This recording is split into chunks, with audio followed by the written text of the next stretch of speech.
Baik, sebelumnya saya akan membacakan terlebih dahulu tentang CV dari pemateri kita. Saya izin share screen.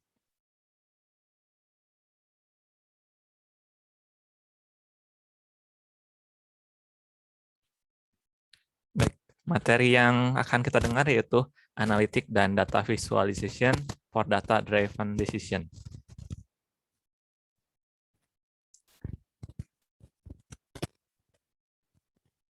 Baik, akan dari Ricky Chandra Hidayatullah atau biasa disapa Kang Richan. Beliau merupakan lulusan S1 Teknik Informatika dan sekarang menjabat sebagai data scientist di PT Citra Niaga Teknologi. Memiliki lebih dari 15 sertifikat data scientist, lalu mengerjakan proyek anomali classification of public transport vehicle activation dan proyek digital learning dashboard Telkom Indonesia.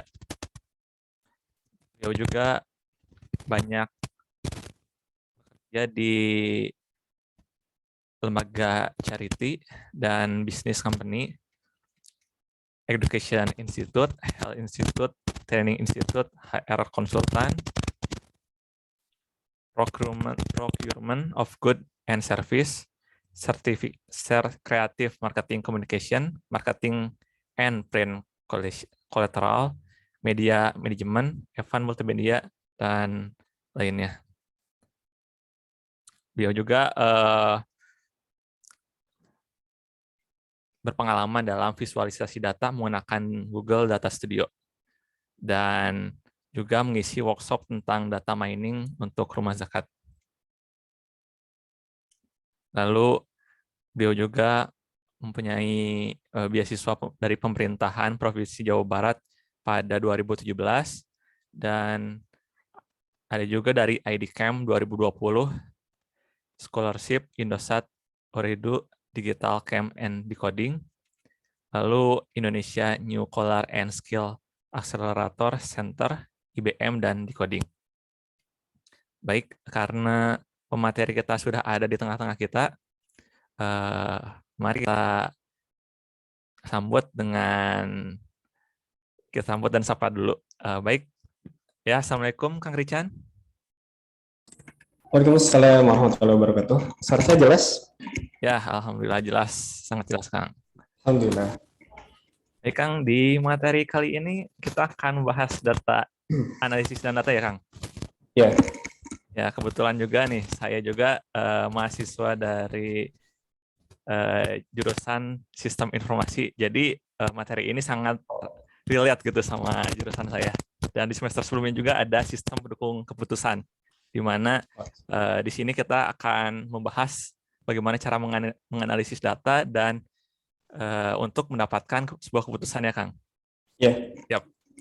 Mungkin untuk mengefektifkan waktu, kita akan memberikan Zoom dan waktunya kepada Kang Richan. Dipersilakan, Kang. Ya, bismillahirrahmanirrahim. Assalamualaikum warahmatullahi wabarakatuh. Waalaikumsalam warahmatullahi wabarakatuh. Selamat pagi teman-teman semua. Salam sejahtera. Salam dari Bandung. Insya Allah ini ada sekitar 16 peserta ya. Insya Allah pada kesempatan kali ini saya dapat undangan dari Jens untuk mengisi webinar ya. Webinar membahas tentang data analytics and data visualization for data driven decision. Ya, mungkin untuk gambaran nanti apa yang akan kita bahas ya. Nanti kita akan membahas dulu satu persatu tema. Data analytics, data visualization, dan terakhir adalah data driven decision. Nah, nanti juga kita akan sedikit praktek teman-teman. Jadi harapannya setelah pelatihan ini teman-teman bisa tuh setidaknya ya. Yang pertama paham dulu deh tentang data analytics dan data visualisasi, dan terakhir itu teman-teman bisa menggunakan tools visualisasi data gitu. Nah, nanti yang akan kita gunakan toolsnya adalah Google Data Studio. Teman-teman nggak perlu install ya. Itu basisnya teman-teman tinggal pasti pada punya ya. Akun Google pasti pada punya. Teman-teman siapin laptop aja sekarang. Nanti terakhir kita akan sedikit praktek ya. Oke, saya izin share screen ya. Mana ya? Saya lupa. Zoom teh. Biar saya pakai Gimit ya. Ada di share screen di bawah. Share screen di bawah. Tombol yang hijau. Tombol hijau. Oh iya iya. Ya. Oke oke.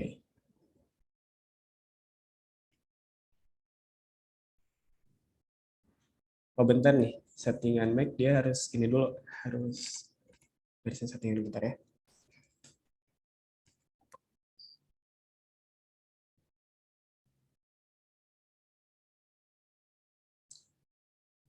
Mas Regi, sepertinya saya harus reopen aplikasinya ya. Ya. Jadi keluar sebentar. Nah. Baik, sembari menunggu Kang Richan, saya lupa memperkenalkan diri. Saya Regi dari Zen sebagai support dan manajemen. Dan di sini saya akan kebetulan mendapatkan amanah untuk memandu Zen Webinar Week 6 pada pagi hari ini. Mungkin teman-teman bisa menuliskan entitasnya di namanya agar mempermudah nanti apabila teman-teman ingin menanyakan pertanyaan bisa melalui kolom chat ataupun bisa raise hand saja.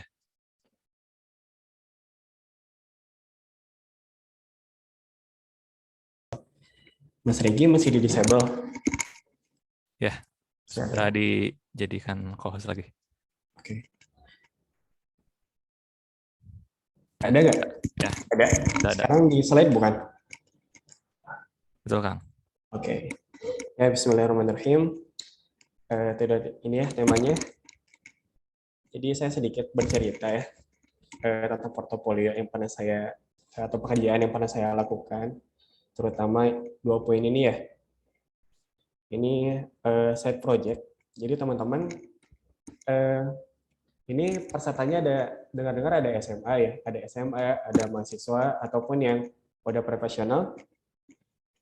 Bagi teman-teman yang pengen switch career ke bidang data, ini banyak banget ya peluang kerjanya. Yang pernah peluang kerjanya banyak, side project-nya juga banyak gitu.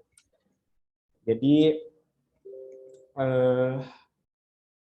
langkah yang tepat buat teman-teman kalau misalnya bosan dengan karir yang sekarang, teman-teman bisa buat baca-baca dulu deh tentang data dan barangkali berminat gitu berkarir di bidang data.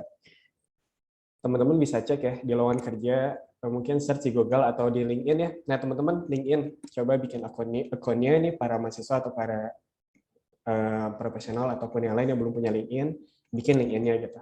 Nah, di sana ada beberapa lowongan pekerjaan dan saya sering melihat tentang data gitu. Selain itu, teman-teman mungkin kalau misalnya tidak ingin bekerja, bukan bekerja ya. Teman-teman kalau misalnya tidak ingin bekerja formal bisa bikin proyekan gitu. Itu ada ya. Sekarang ramai di Fiverr gitu.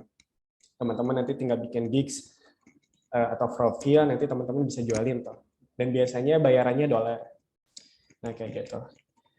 Nah, sampai saat ini project yang 2 project ini tuh adalah project data ya, data science. Lebih tepatnya kalau yang pertama ini saya tuh membuat suatu model yang kedepannya bisa memprediksi anomali dari transportasi ya. Lalu yang kedua adalah project di Jiran Dashboard, ini project dari Telkom ya. Jadi ini side project teman-teman. Jadi ayo kalau yang mau switch career ke bidang data. Kayak gitu ya. Lalu untuk course-nya ini tuh course ya teman-teman. Jadi teman-teman bisa tuh banyak course data sekarang, ada DataCamp, Udemy dan lain-lain. Oke, latar belakang saya S1 Teknik Informatika ya. Selanjutnya.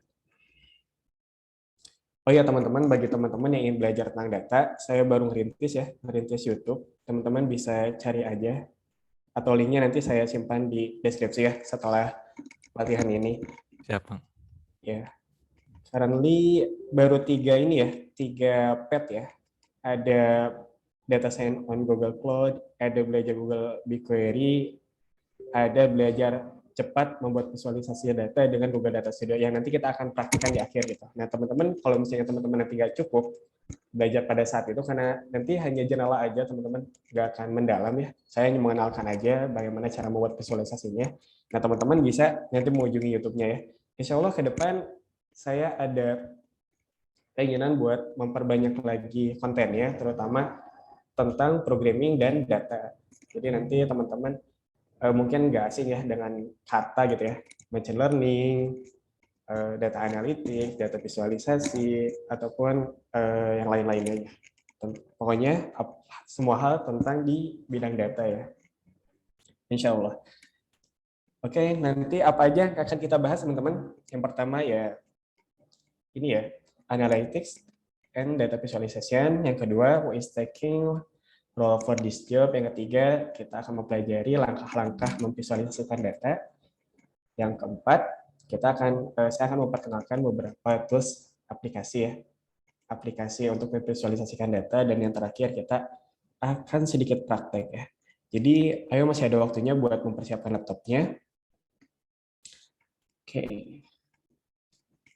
Jadi, analytics and data visualization. What is data analytics? Mungkin teman-teman di sini ada yang udah sebenarnya mungkin ada yang udah jago ya, cuma nyamar kan belajar gitu. Tapi ya mungkin pura-pura dulu aja ya, pura-pura dulu baru belajar gitu. Jadi kosongkan dulu gelasnya gitu. Nah, jadi apa itu data analytics? Jadi secara simpelnya ya, ini kata-katanya saya yang buat sendiri. Jadi adalah suatu aktivitas mengambil informasi dari data. Nah, jadi aktivitas ini adalah dengan berbagai macam ya, aktivitas apapun dari data kita ambil informasinya untuk apa? Ya pastinya yang pertama untuk pendukung keputusan gitu. Dan selain itu, selain mengambil informasi itu banyak banget ya hal yang bisa kita dapatin dari data. Kita bisa mengambil selain informasi, kita bisa mengambil informasinya tuh secara deskriptif, pola-pola data dan lain-lain.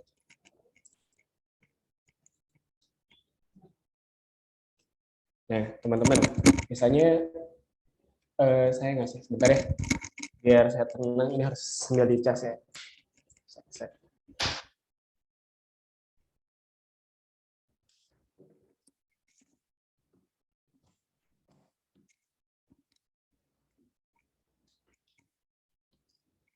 Nah, teman-teman, misalnya teman-teman diberikan data seperti ini. Gitu. Ini adalah data kehadiran pegawai ya. Data teman-teman bayangkan ini adalah data kehadiran pegawai di suatu perusahaan. Nah, kalau misalnya kayak gini kan, ini hanya data aja gitu. Dan kita belum tahu nih fungsi data ini tuh sebenarnya untuk apa gitu. Jadi banyak hal yang bisa kita dapetin dari data. Dan malah data itu bisa sebagai pembuat kebijakan atau keputusan gitu. Nah ini ya, ini adalah datanya.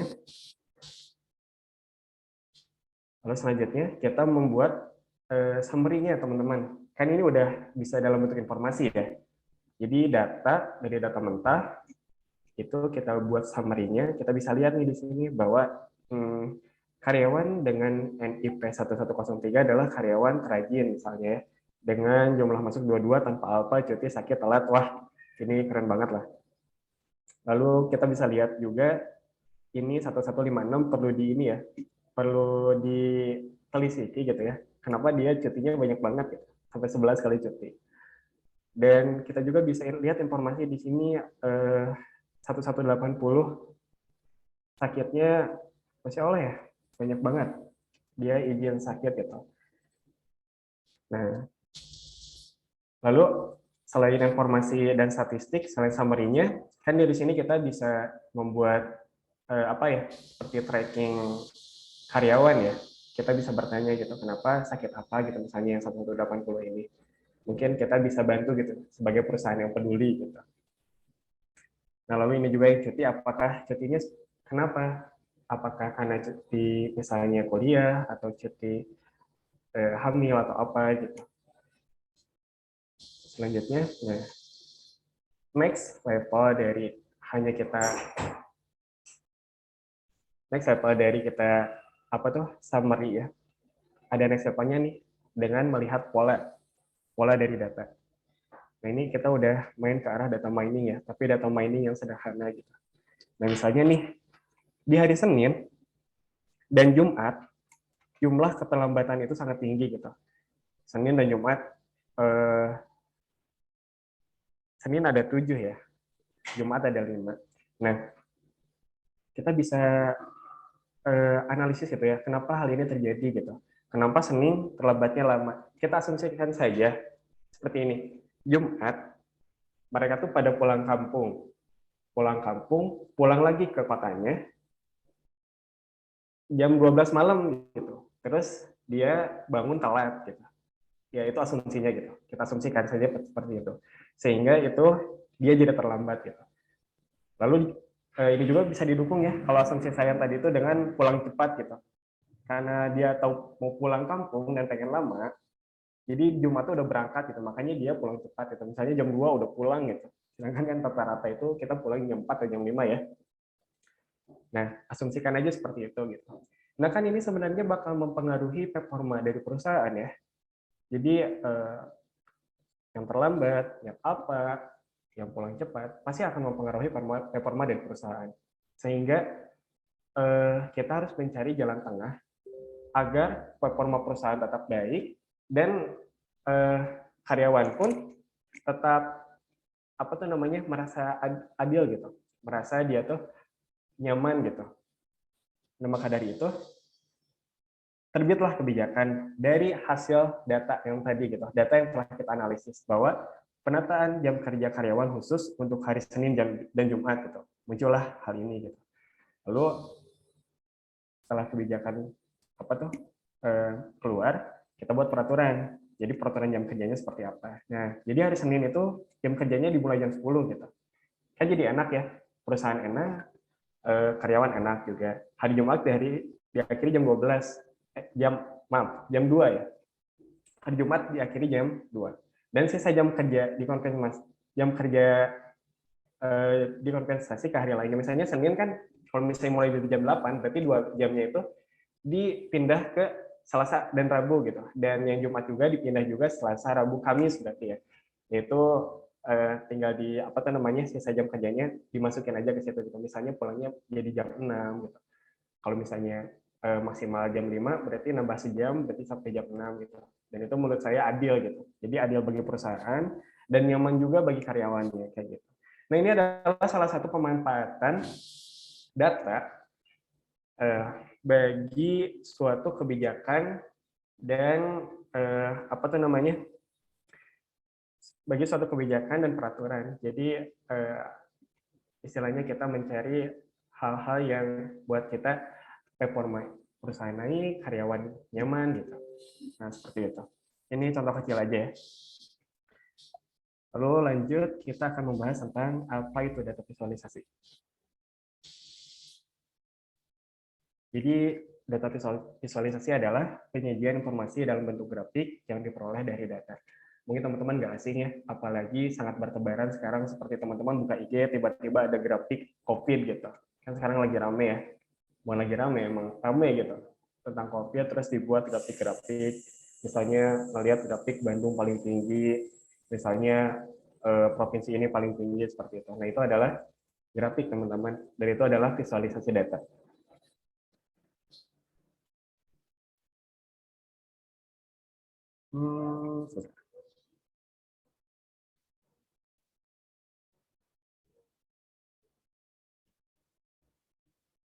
Nah, ini adalah skill yang dibutuhkan oleh seorang data analis ya.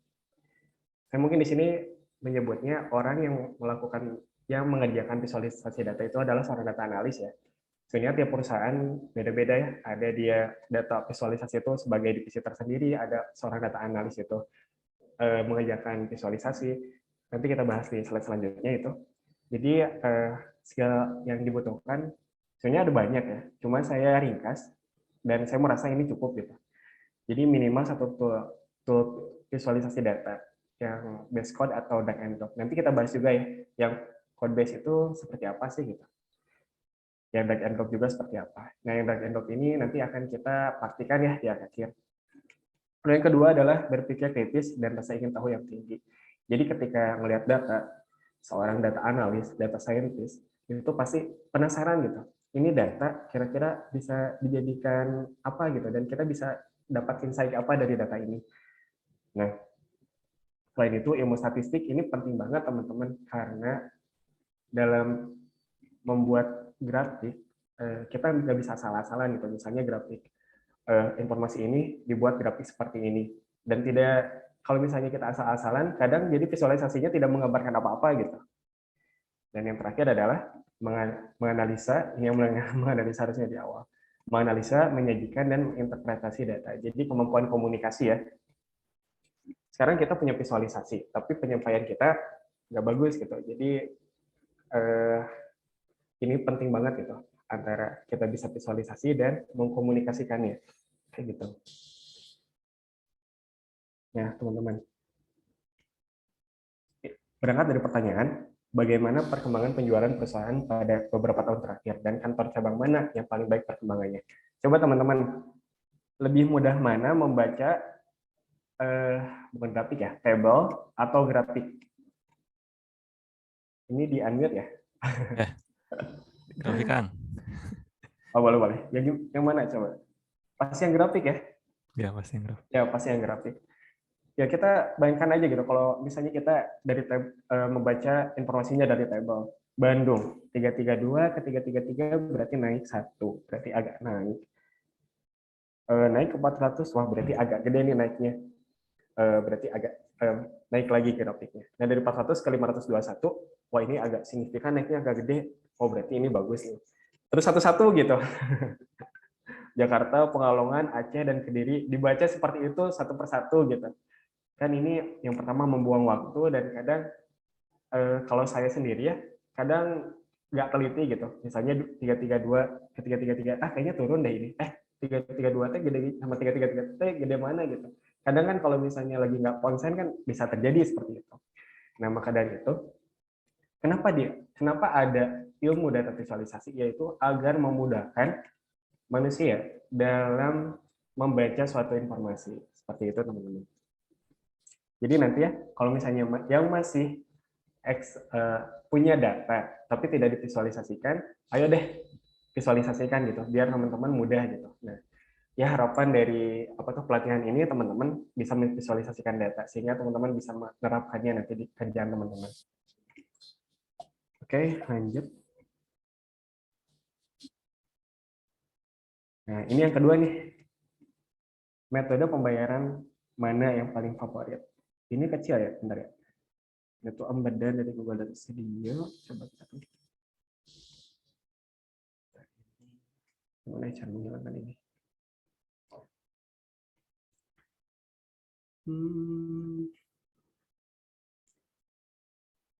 Kita klik.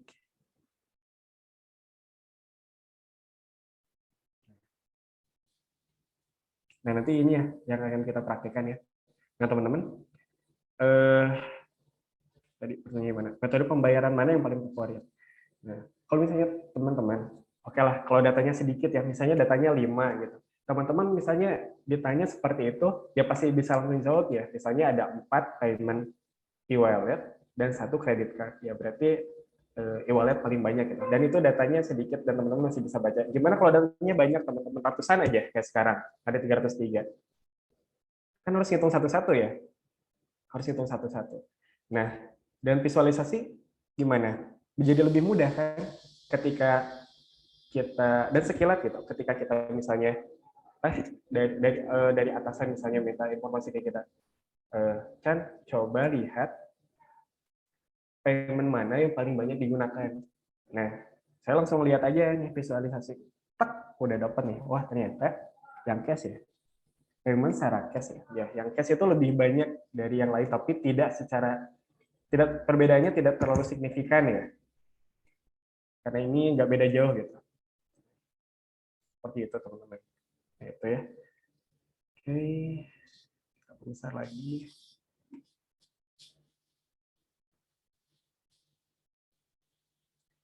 Nah, sebenarnya teman-teman, saya mungkin agak sedikit berbicara tentang data scientist ya. atau seorang machine learning engineer itu adalah the next level dari data analytics. Nah, jadi next level itu data itu bukan hanya kita ambil informasi secara deskriptif. Gitu. Secara deskriptif itu seperti tadi teman-teman, misalnya kita hanya lihat perbedaan, melihat rata-rata, melihat misalnya kayak tadi ya bentuknya bar chart gitu, misalnya ada bar chart gitu, bukan secara deskriptif gitu, melihat mana yang paling besar, mana yang paling perbandingan yang paling besar. Tapi teman-teman, data itu next levelnya itu adalah dia bisa membuat suatu model yang dimana model ini bisa memprediksikan sesuatu, teman-teman. Teman-teman coba deh, teman-teman misalnya nih lagi nyari jam tangan di Google, search jam tangan gitu, misalnya Rolex ya. Nah, teman-teman searching jam tangan dan misalnya, nah teman-teman ketika buka YouTube, apa yang terjadi? Iklannya, di bagian iklannya pasti iklan jam tangan gitu. Nah itu teman-teman, jadi data itu bisa sampai seperti itu gitu.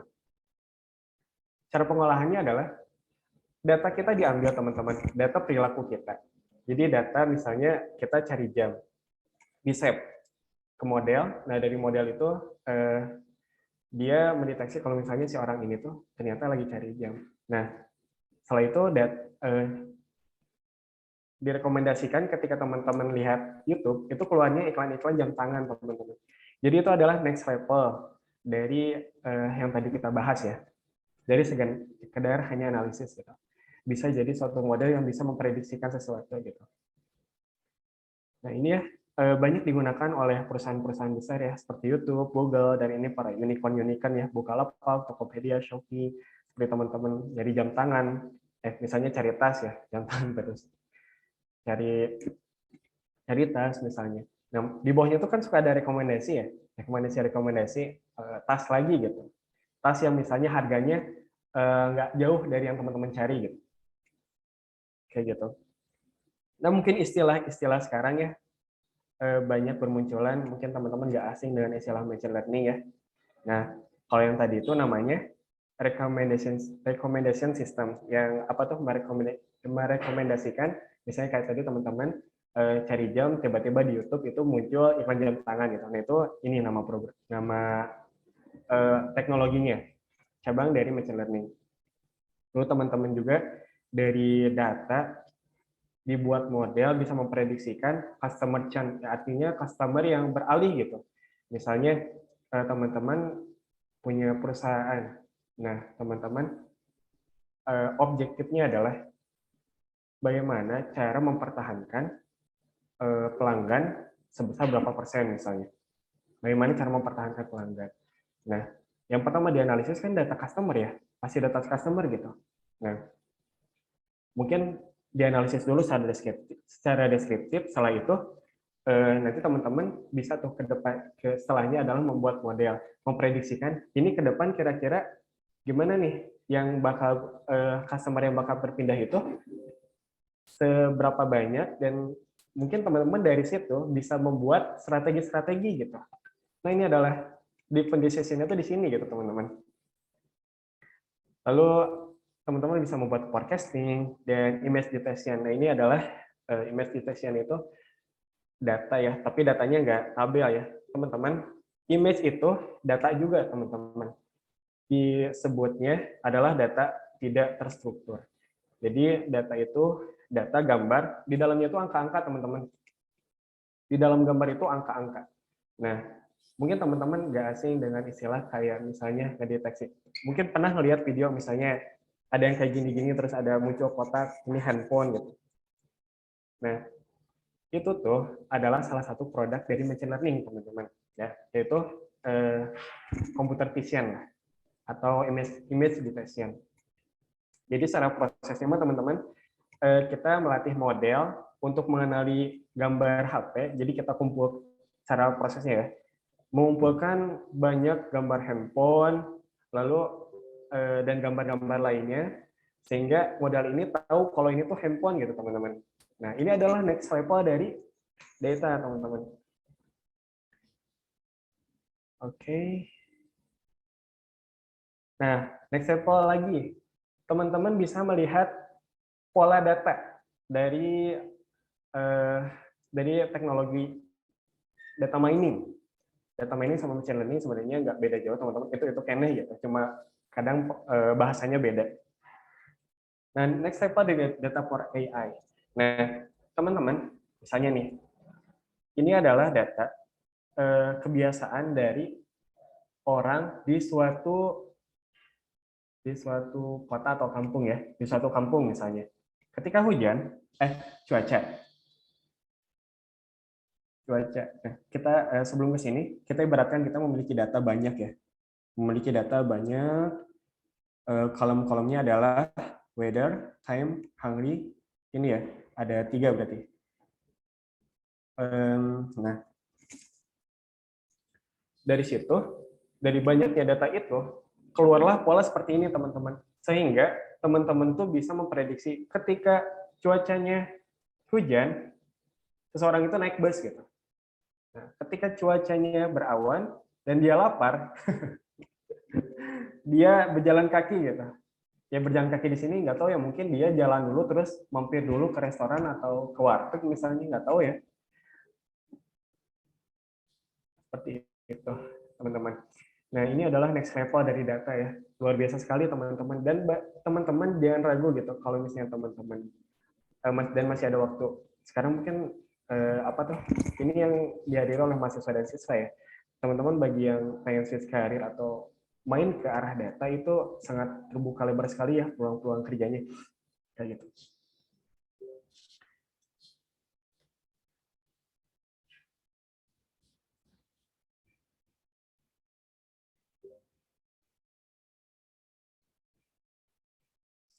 Who is taking role for this job? Jadi siapa yang memegang peranan pada job ini gitu?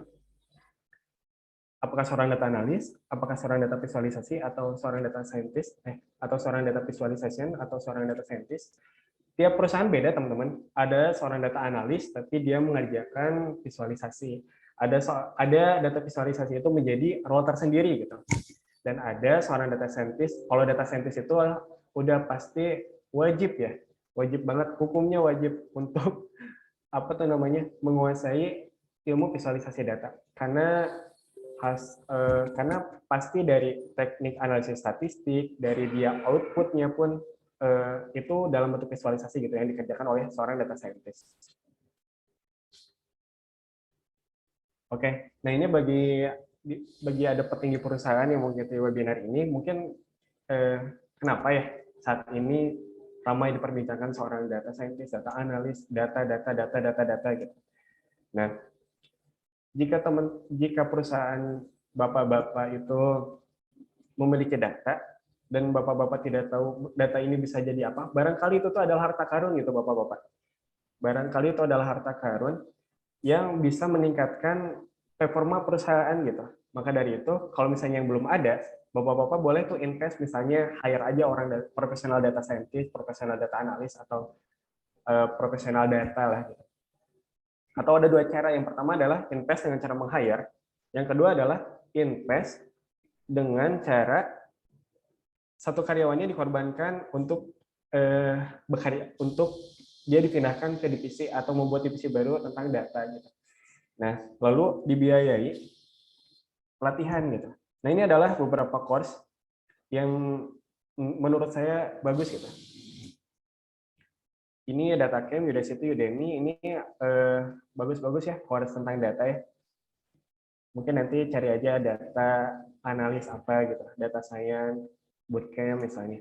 Nah, ini mungkin di Indonesia ya, ini Purwadika dan iPro ini saya rekomendasikan sekali gitu. Kalau ini sistemnya, kalau ini kan course online ya, DataCamp, Udemy, sama Udacity itu course online. Kalau Purwadika dan iPro ini dia offline gitu, dan ada pengajarnya langsung gitu. Kita bisa 2 arah gitu. Dan ini di Indonesia ya. Oke. Dan selanjutnya kita akan membahas tentang langkah-langkah memvisualisasikan data.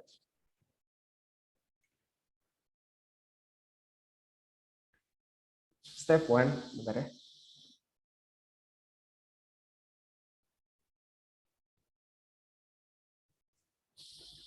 Langkah pertama adalah get your data. Nah, data ini teman-teman harus tahu dulu nih, datanya tuh disimpan di mana gitu.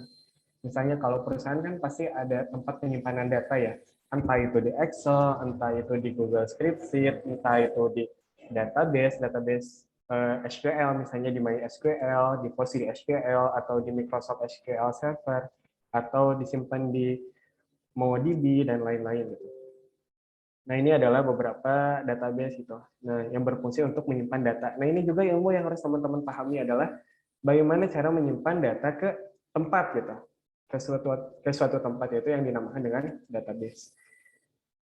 Nah, seperti itu.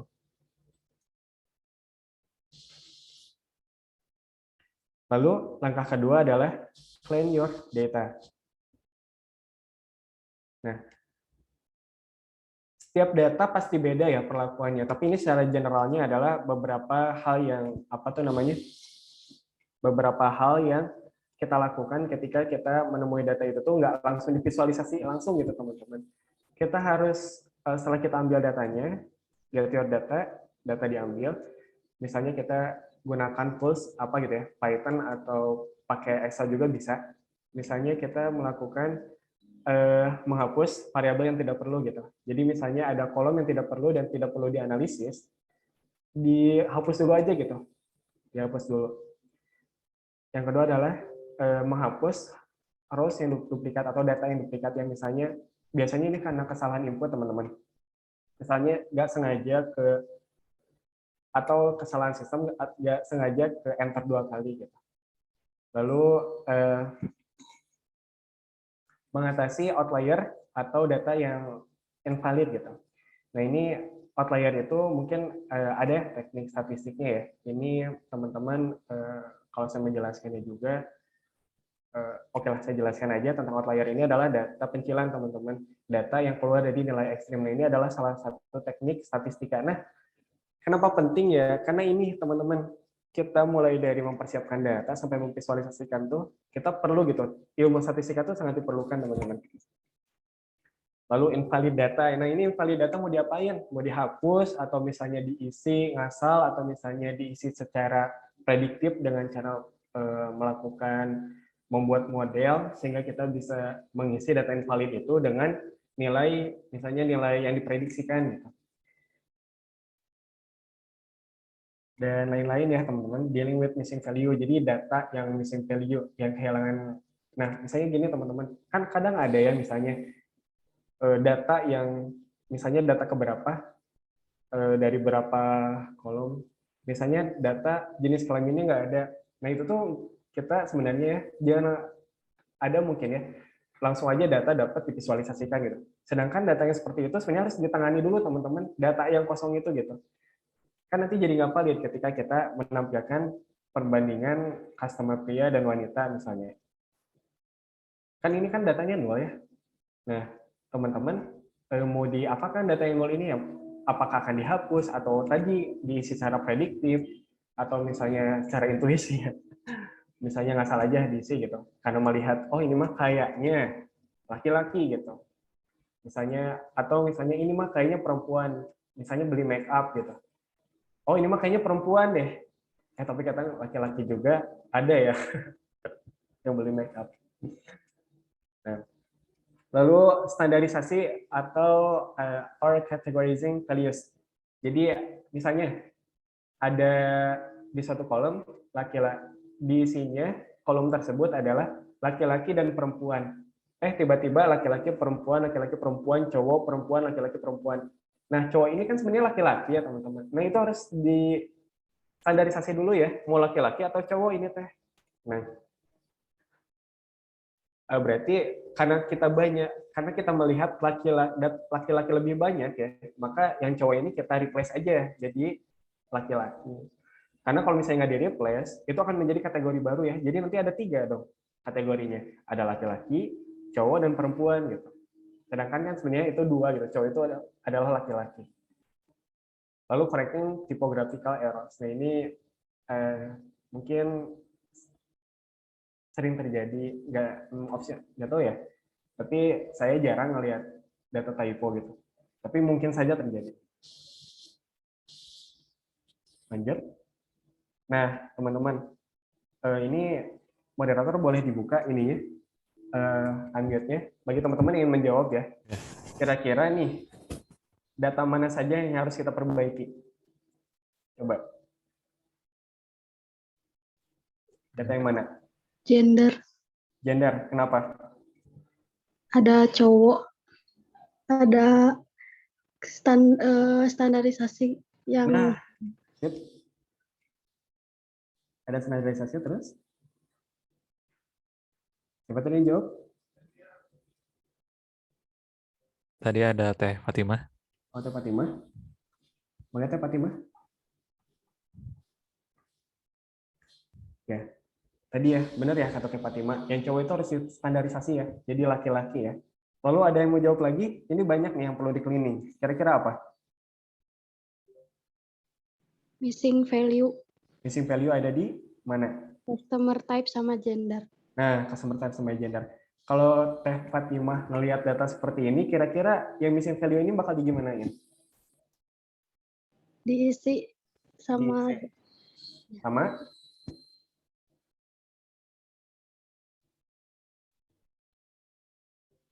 Ya, Teh Fatimah gimana? diisi datanya sama Sama apa? sama data yang sering muncul. Bisa. Nah, itu mungkin prediktif ya, lebih ke prediktif ya. Tapi prediktifnya secara intuisi gitu. Atau mungkin ada dua cara sih. Kalau saya melihat data seperti ini, Teh Fatimah, saya lebih cenderung untuk menghapus data ini. Kalau saya, tapi nah ini pasti bakal ada perbedaan ya tentang cleaning data. Seorang data scientist-nya Teh Fatimah, seorang data scientist, saya seorang data scientist. Pasti dalam menangani data akan berbeda gitu. Nah ini serunya di sini nih. Makanya data scientist itu nggak bisa kerja sendiri sebenarnya teman-teman.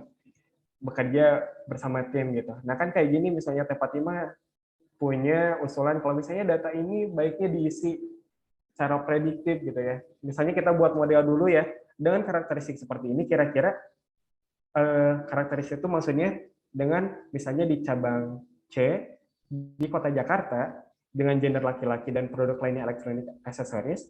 Nah ini tuh sebenarnya tuh customer type-nya apa kayak gitu. Dengan membuat model prediktif ya. Wah keren nih Pak Fatimah. Kayaknya udah belajar tentang machine learning nih. Nah seperti itu ya. Jadi tadi ada dua pendapat ya. Saya lebih cenderung menghapus, Teh Fatimah cenderung untuk mempertahankan dengan mengisi nilai dengan cara prediksi gitu. Nah, prediksi ini bisa cara intuisi, kayaknya gitu. Maksudnya lebih ke situ. Atau membuat model yang bisa memprediksi isian itu gitu. Nah, terus ada apa lagi nih? Satu lagi. Ada apa lagi nih? Satu lagi. Ayo. Nyerah. Belum pada nemu Kang kayaknya. Belum pada nemu. Ada data. Satu lagi nih. Gender ada yang Ada yang apa?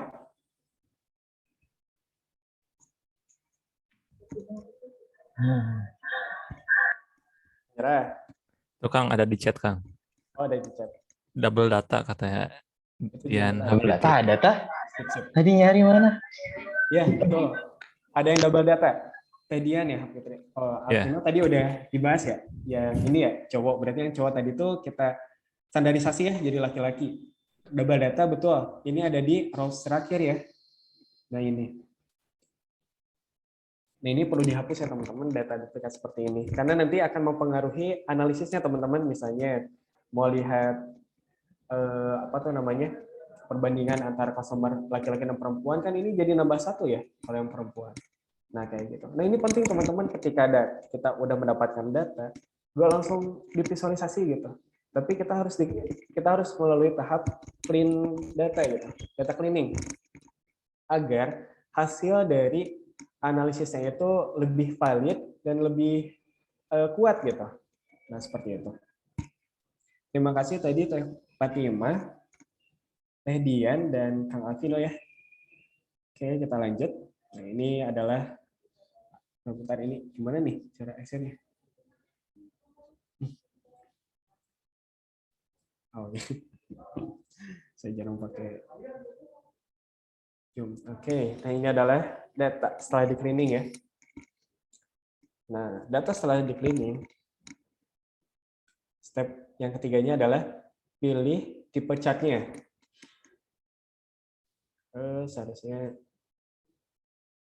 nggak apa-apa deh. Nah, setelah data di cleaning, teman-teman rencanakan dulu nih chart apa atau grafik apa yang cocok untuk menggambarkan data ini gitu. Misalnya nih, data, misalnya teman-teman ingin melihat perbandingan customer laki-laki dan perempuan. Itu ada 2 kategori ya. Nah, kalau saya lebih cenderung kalau misalnya 2 sampai 4 kategori itu adalah menggunakan pie chart. Ada di hukum apa ya? Saya lupa hukum apa gitu. Saya pernah baca itu. Jadi untuk pie chart ini tidak lebih dari 4 kategori gitu. Ini ada 2 kategori, saya lebih cenderung untuk menggunakan pie chart. Coba yang lain, kira-kira bisa pakai apa? Sebenarnya bisa pakai yang lain ya. Ada yang mau bersuara dan pakai pie chart gitu. Pie chart itu ini yang bulat. Ada? Oke, mungkin semuanya setuju ya pada pakai pie chart. Lalu berarti tadi ya untuk customer, untuk gender, kita ingin melihat perbandingan antara perempuan dan laki-laki, kita bisa menggunakan pie chart. Nah, misalnya kita ingin melihat tren teman-teman. Tren, misalnya ini di bulan Januari, dari tanggal 1 sampai tanggal 31, trennya seperti apa? Ada yang mau jawab? Ini grafik apa teman-teman? Yang jawab hadiahnya doa. Ini grafik apa? Ada yang tahu? Line chart. Line chart. Kurang tepat ya.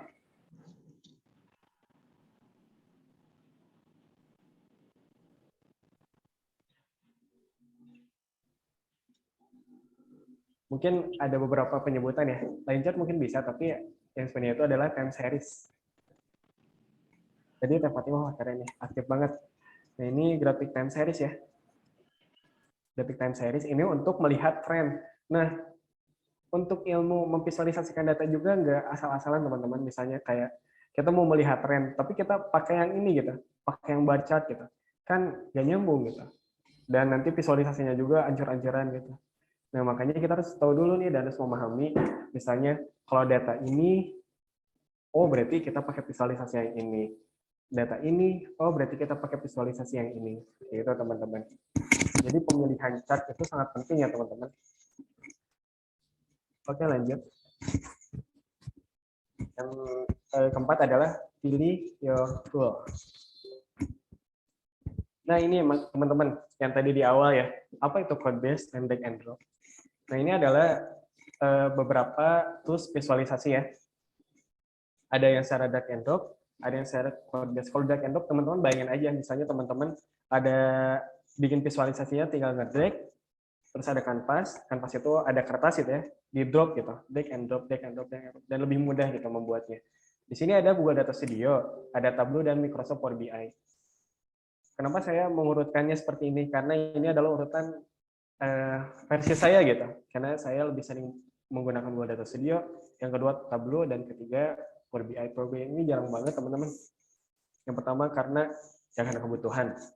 Yang pertama, dan yang kedua karena saya belum nemu versi Mac OS, versi Mac-nya, jadi saya nggak pakai itu gitu.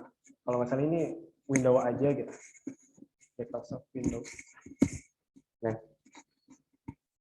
untuk yang Google Data Studio ini, saya menggunakannya ketika ada analisis yang secara deskriptif aja teman-teman, seperti tadi ya, nampilin perbandingan, nampilin grafik-grafik yang pie chart, ada grafik yang tadi ya, time series. Nah, kalau misalnya ke predictive analytics, saya menggunakannya biasanya menggunakan Tableau. Tableau itu ada fitur forecasting otomatis. Jadi kita mudah lah pakai forecasting, pakai Tableau gitu. Atau saya biasanya gunain Python juga kalau buat predictive analytics dan analisis secara mendalam gitu. Udah masuknya ke statistik inferensia namanya. Nah, nanti mungkin kita nggak akan membahas tentang teknik statistik ya. Kita membahas di sini, membahas toolsnya dulu. Jadi intinya saat ini ya, mungkin teman-teman bisa jangan ikuti saya ya. Maksudnya ini mah saran ya. Teman-teman bisa cari lagi informasi dari yang lain. Kalau misalnya jika visualisasi yang dibutuhkan dan informasi yang dibutuhkan secara deskriptif itu yang tadi ya, kita misalnya melihat rata-rata, melihat perbandingan antara dua kategori, melihat tren, lalu melihat nilai rata-rata dan lain-lain, teman-teman cukup pakai Google Data Studio. Tapi kalau misalnya teman-teman mau butuh forecasting atau clustering ya, itu udah masuknya ke ranah deep gitu, udah analisis secara mendalam, teman-teman bisa gunain Tableau. Nah, ingin mendalam lagi sampai buat tadi ya, buat machine learning dan lain-lain, teman-teman bisa menggunakan Python. Nah, itu teman-teman. Nah, ini Plotly Dash itu sebenarnya dia tuh ini ya, library dari Python. Ini saya pakai pada project Digiland Dashboard yang tadi ya.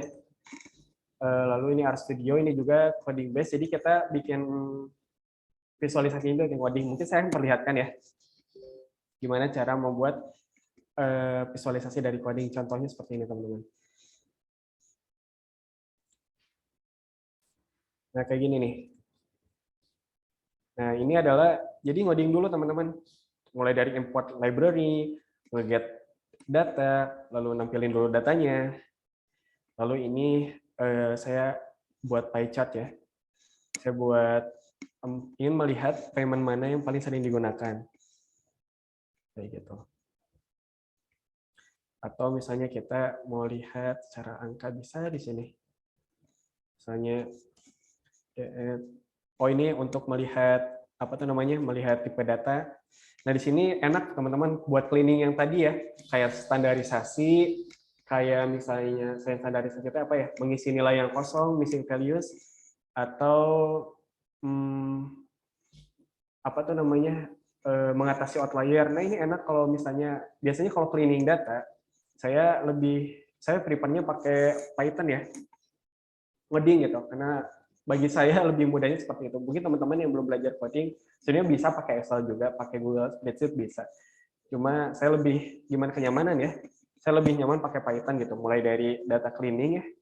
Kalau data cleaning, nah habis dari data cleaning beres, biasanya saya save dalam bentuk CSV dan divisualisasikan menggunakan Google Data Studio. Nah, seperti itu. Ini ya. Nah, teman-teman, insya Allah ya, saya juga ada keinginan buat bikin YouTube-nya. Nanti dipantau aja di YouTube-nya. Nanti linknya saya kasih di bawah. Nah, misalnya selain itu kita bisa describe ya. Banyaklah teman-teman di sini kita bisa melakukan analisis secara mendalam dengan bahasa pemrograman Python. Ini kita bisa melihat jumlah data, standar deviasi, nilai minimum, kuartil 1, nilai maksimum, kuartil 2, kuartil 3, kuartil 2 itu median ya. Nah, kayak gitu teman-teman. Nah, itu ya, kode base itu bayanginnya teman-teman harus agak sedikit ngeluarin energi buat mikir ngoding gitu.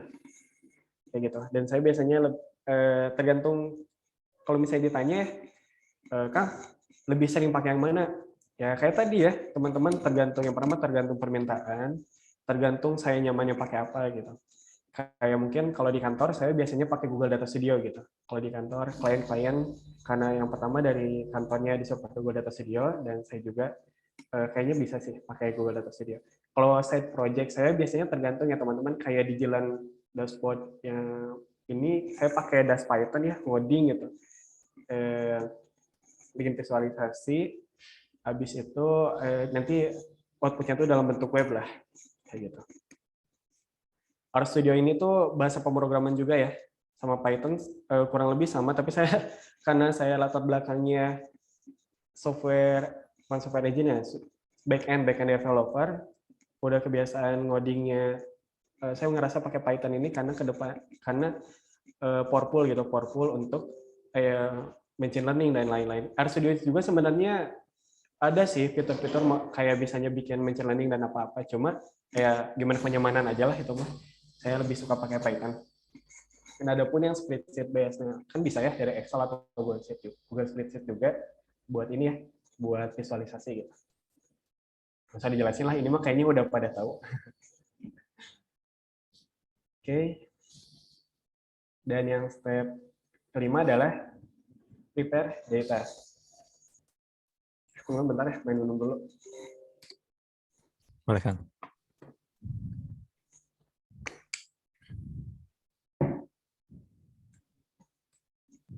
Oke, lanjut. Jadi, prepare data ini adalah, kan tadi data udah selesai di cleaning ya.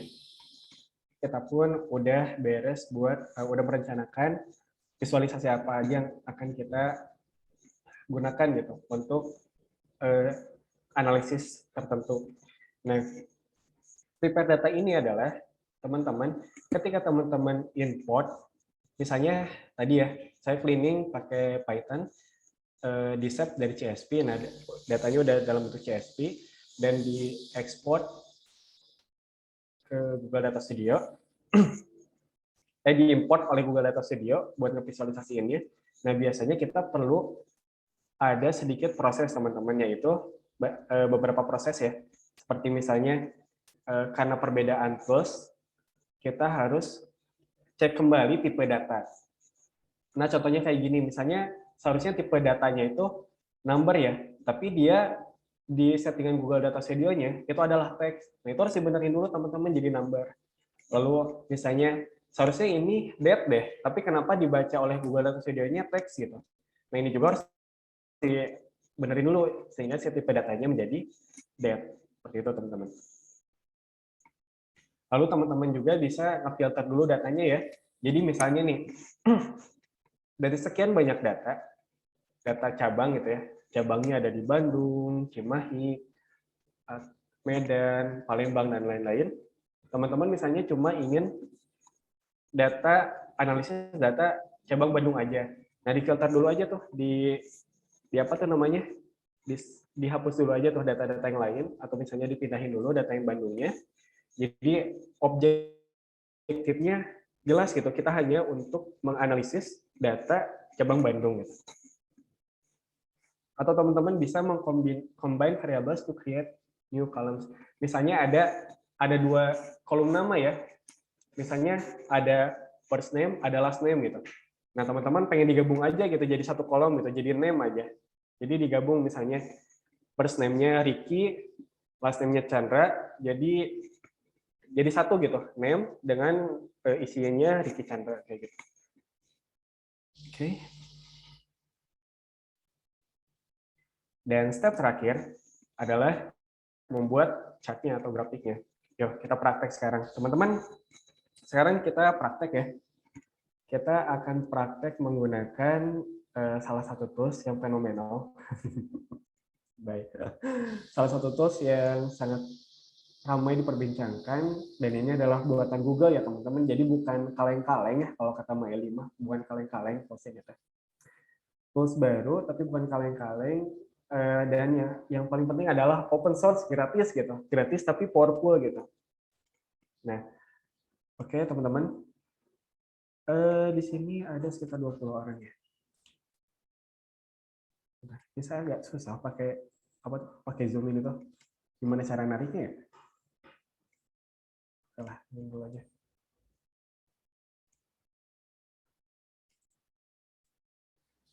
Nah, teman-teman, kalau bisa diikuti ya. Nanti kalau ada yang ketinggalan, tinggal bilang aja. Oke, siap. Nah, datanya teman-teman bisa download dulu datanya ya. Mana? Salah. Mana ya?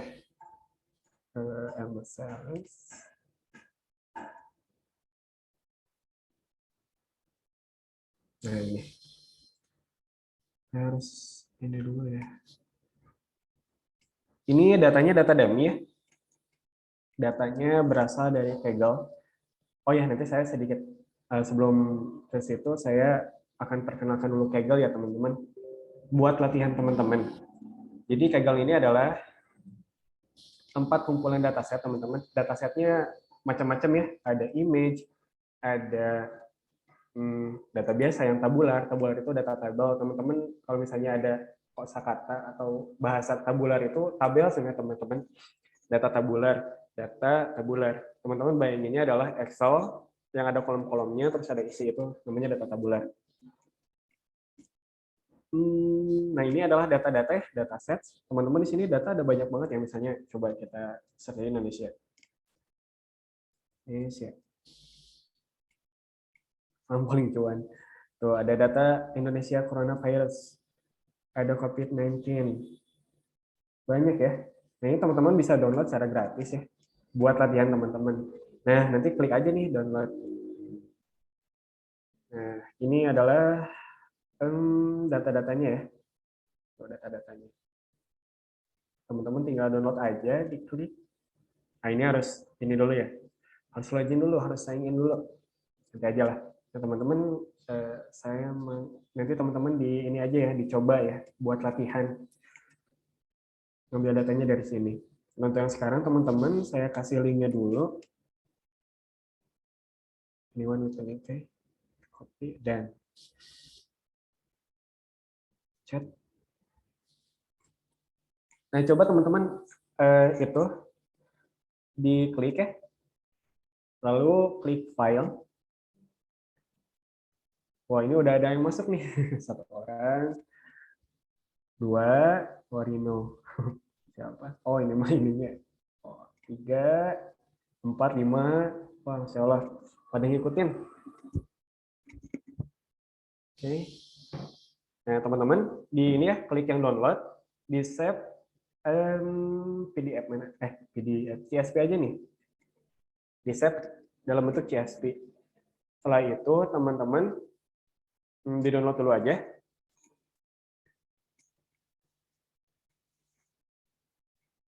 Santai aja, saya tungguin.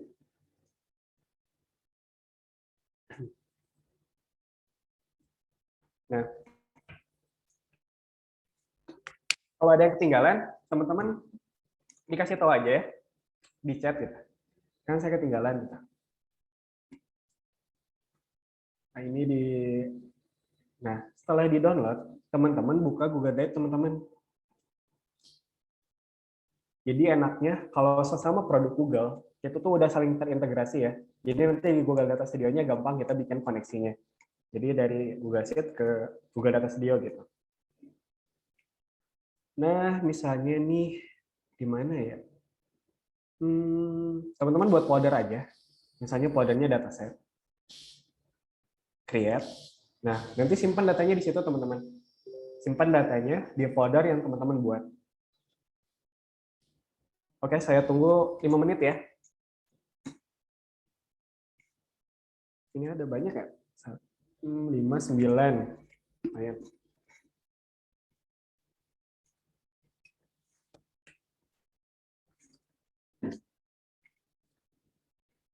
Simpan di foldernya, teman-teman.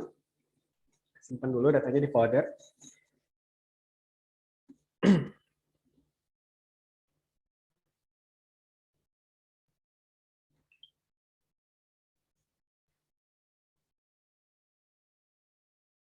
Oke, saya tunggu sekitar 4 menit lagi ya. Jadi nyantai aja.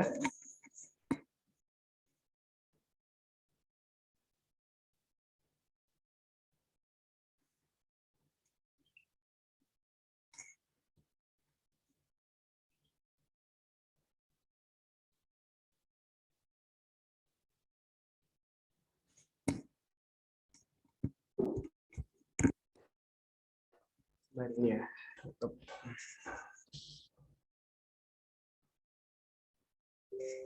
Teman-teman, kalau yang udah bisa sambil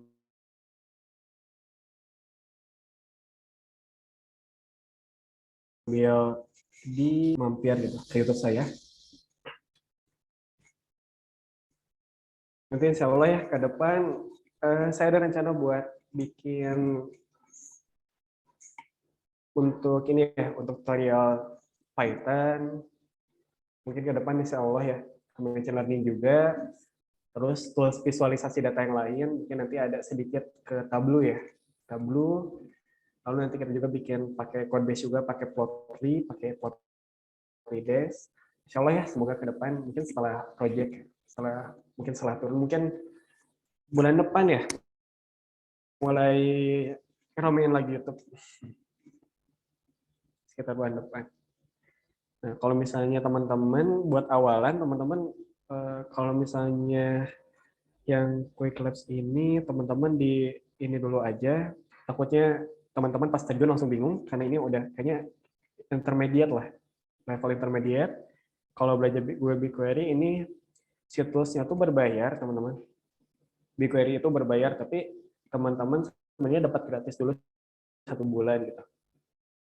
Lalu ini apa tuh namanya? Saya saran buat belajar dulu bikin visualisasi data pakai Google Data Studio. Biar setelah latihan ini teman-teman yang kurang puas, teman-teman bisa lihat YouTube-nya ya. Oke, ini tuh udah 5 menit belum ya? Oh, udah 5 menit ya. Anggap saja sudah, karena udah lumayan lama. Oke, tadi sampai mana ya? Oke, nah teman-teman, sini Google Data Studio. Teman-teman di ini aja di apa tuh di Google-nya, Google Data Studio. Ini aja deh, bisa nggak ya? Nah, klik link yang ada di chat. Nah, nanti akan tampil halaman awal dari Google Data Studio kayak gini ya.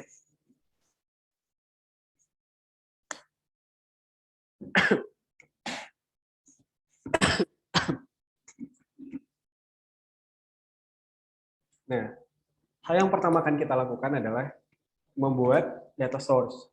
Jadi kita bikin apa tuh namanya, bikin koneksi ya dari Google Sheet ke Google Data Studio gitu. Dengan cara teman-teman di sini klik create, klik data source. Teman-teman cari dulu Google konektornya adalah Google Sheet. Nah, ini Google Sheet. Nah, untuk apa tuh namanya? Untuk konektor ini banyak ya teman-teman. Mungkin perusahaan teman-teman nyimpen datanya misalnya nih di MySQL atau di Postgre atau misalnya di BigQuery atau di tempat-tempat lain ya, atau di CSV, di Excel ya, teman-teman pakai konektor yang ini ya. Kalau misalnya pakai datanya data yang dari Excel gitu atau CSV tadi. Sebenarnya ada 2 cara tadi tuh ya. Tapi saya tadi nyontohinnya yang dari Google Sheet dulu ya. Sebenarnya tadi data yang udah di-download bisa langsung di-upload di sini gitu. Tapi saya saat ini ngasih tutorialnya pakai Google Sheet dulu ya. Nah, ini klik Google Sheet. Nah, tahap awal adalah namain dulu nama data source-nya. Terserah teman-teman. Biasanya kalau saya itu adalah nama perusahaannya dulu. Misalnya perusahaannya apa ya? Rican, berarti RC aja. RC. Datasetnya itu data apa? Tadi data supermarket ya. Supermarket. Nah, ini kita kasih nama, klik sembarang aja itu udah langsung ngeset sendiri ya. Lalu klik di all items. Nah, ini tuh di sini udah langsung ke detect ya teman-teman. Ada nggak yang judulnya supermarket sales? Ada. Ada ya? Oke, aman berarti. Klik aja. Klik. Nah, ini gunakan row pertama sebagai headers. Ini perlu ya. Nah, jadi ngebacanya tuh teman-teman, row pertama itu paling atas ya. Nah, itu tuh adalah nama-nama kolom. Jadi dibaca sama data studio-nya itu adalah kolom-kolomnya ya. Oke, setelah itu dikonekin aja. Bentar. Saya takut duplikat data source, saya tambahin supermarket example aja. Connect. Nah, tadi sudah berhasil ya.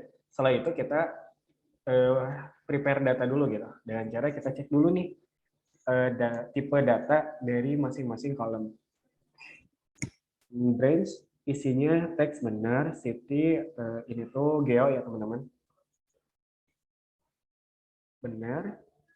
Childnya benar, customer type-nya benar, date-nya date benar. Ada yang beda nggak di date? Ada yang date-nya jadi teks misalnya. Kalau nggak ada berarti saya lanjut, aman. Saya kasih waktu 10 detik.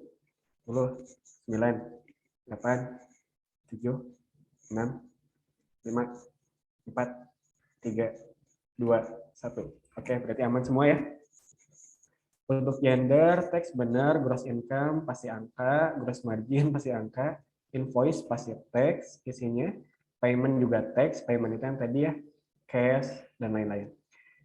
Produk lain, nama produk pasti teks, quantity pasti number, rating pasti number, pajak pasti number, waktu teks. Harusnya waktu itu time, tapi kita nggak terlalu perlu banget, jadi udahlah hiraukan aja, atau mungkin teman-teman bisa di sini di hide aja ya, buat time di hide karena kita nggak perlu. Lalu total pasti number, unit price pasti number. Oke, berarti done ya. Nah, setelah itu teman-teman klik icon pada pojok kiri atas. Nah, nanti teman-teman klik data source. Nah, di sini nanti ada data source yang teman-teman udah buat gitu. Nah, setelah itu kita klik lagi report. Nah, kita akan buat reportnya. Nah, klik create, lalu klik report.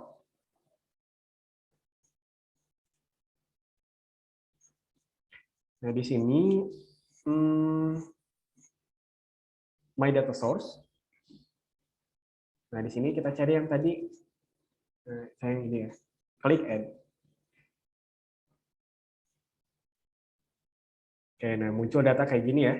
Nah, maksudnya drag and drop itu seperti apa teman-teman? Seperti ini. Ini di drag kolomnya. Misalnya ini invoice ya. Misalnya saya nambahin gender ya. Drag.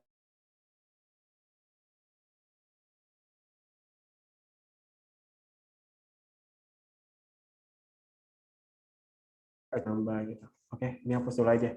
Nah, kita masukin dulu ya beberapa data di sini. Kita butuh gender, customer type kita butuh, lalu invoice ID, customer type, gender, apalagi ya yang kira-kira perlu? Kota,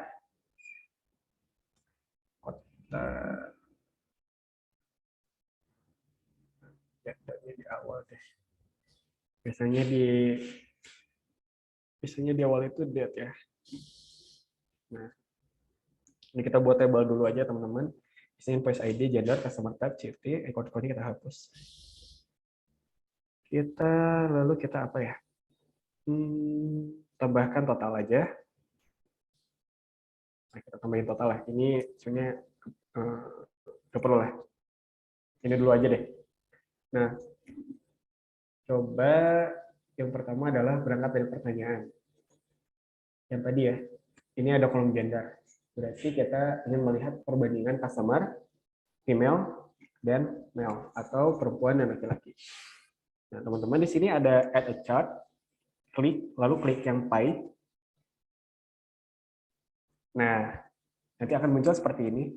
Di dimension, teman-teman ganti dimensionnya dengan apa tadi? Gender. Nah, seperti ini ya. Lalu teman-teman masukkan record count. Record count ini artinya dia menghitung seluruh data ya. Seluruh rows gitu. Nah, teman-teman masukin ke sini, ke metrik. Nah, record count itu ini. Nah, misalnya ini data teman-teman. Record count itu dia menghitung seluruh data ini ada berapa? Ada 1001 ya. 1001 dikurangi 1 berarti untuk headernya berarti data ada 1000 pas ya. Data ada 1000 pas berarti record count-nya itu 1000. Nah, berarti tadi record count-nya kan dibagi 2 ya, laki-laki dan perempuan. Berarti seharusnya ini totalnya ada 1000. Mana tadi unfiltered nih. Nah, ini ada 1000 ya, 501 dan 499 ya. Benar ya? Tuh. Ini kalau dilihat perbandingannya ternyata banyak yang laki-laki tetapi tidak terlalu besar juga perbedaannya. Keren kan teman-teman? Nah, selain itu kita bikin apa lagi ya? Kita bikin filter. Filter itu filter. Ada control, di sini ada drop down. Nah, di sini ada control, di sini ada drop down. Klik. Nah, kita simpan misalnya di pojok kanan atas. Nah, gender. Gender itu, nah kita fokus untuk yang di table ya. Misalnya nih, jangan gender. Untuk filter ini adalah kita kasih control field-nya, apa ya? Kota. Mana kota nih? Nah, ini mau diisi mau enggak apa-apa teman-teman. Soalnya ini bakal muncul di sini nih. Nah ini tuh yang record count. Apa deh dimasukin aja record count-nya. Nah teman-teman, apa fungsi dari filter? Filter itu adalah misalnya teman-teman cuma butuh data Yangon, Mandalay, Naypyidaw, teman-teman ini tahu kota mana? Myanmar kah, Thailand kah? Saya juga nggak tahu ya ini. Yang saya tahu ini kota aja. Nah, misalnya kita hanya menginginkan report data di Yangon aja. Berarti kita klik di sini only Yangon. Nah, berarti di sini semua bakal berubah. Yang di sini datanya hanya kota Yangon aja gitu. Nah, misalnya ingin Yangon sama Mandalay. No, berarti ini ada data Yangon sama Mandalay. Kita balikin lagi ke Yangon. Ke Yangon aja. Tuh kan di sini Yangon semua kan city-nya. Oh, ada 340 data. Ini juga 340. Oke. Nah, terus tadi apa lagi yang dicontohin ya? Time series ya? Oh, ngerti lah. Jangan time series. Kita buat satu lagi. Kita buat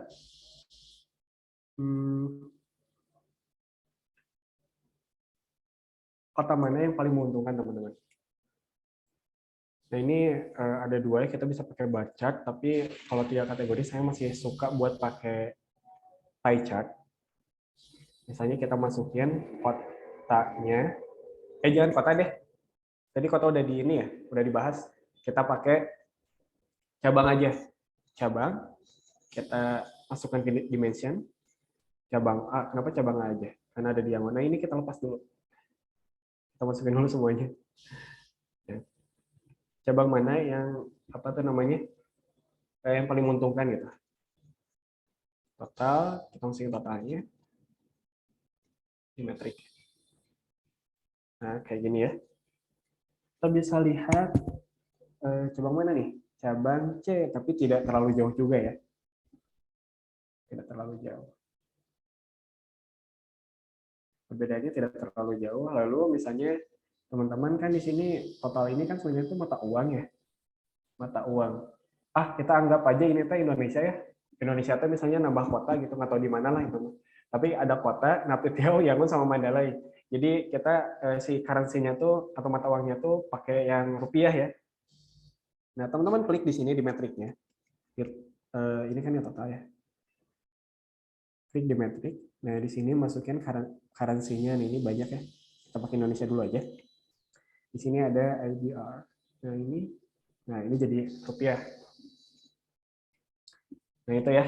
Nah, untuk setelahnya teman-teman bisa lihat di YouTube. Oh ya, ini satu lagi lupa. Nama reportnya, misalnya apa gitu ya. Report serah ya. Jangan kayak gini namanya. Saya lagi nggak kepikiran judul atau nama apa-apa nih, jadi bingung. Selain itu, Google Data Studio memiliki place-nya itu adalah kita bisa share teman-teman. Nah ini misalnya teman-teman dalam satu report ini, teman-teman bisa menambahkan teman-teman yang lain gitu. Misalnya dalam satu report ini teman-teman sama partner kerjainnya, berarti masukin aja email partner teman-teman gitu. Email partner teman-teman. Nanti di sini kasih hak akses. Nah, hak aksesnya itu ada 2. Ada can edit, ada can view. Kalau can edit, dia bisa ngedit, teman-teman. Kalau can view, dia cuma bisa ngelihat aja. Kayak gitu. Nah, itu teman-teman yang bisa saya sampaikan ya. Terima kasih yang sudah mengikuti. Mungkin ini aja yang bisa saya sampaikan. Kembali lagi aja ke Kang. Ada sesi pertanyaan atau apa ya? Ya, Kang. Oh, ada. Yang susah-susah ya, kalau nanya. Yang bisa saya jawab ya. Ya, baik, kepada teman-teman yang masih bergabung di webinar, Jens bisa mengajukan pertanyaan melalui kolom chat ataupun raise hand saja. Nanti langsung open mic. Enggak.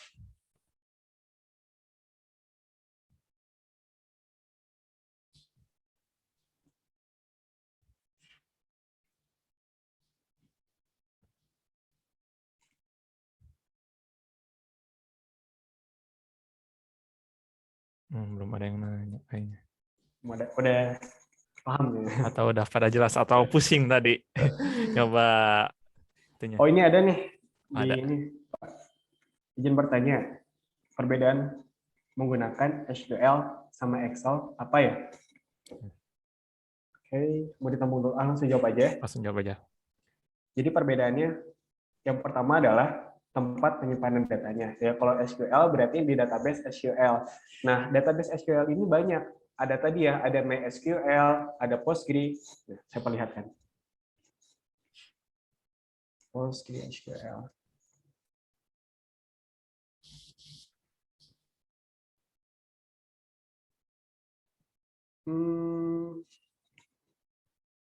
Oke deh.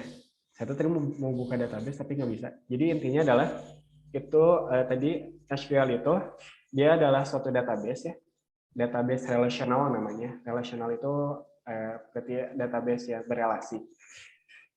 Perbedaannya adalah yang pertama dalam penyimpanan datanya, yang dimana kalau database SQL ini biasanya lebih aman. Lebih amannya kenapa?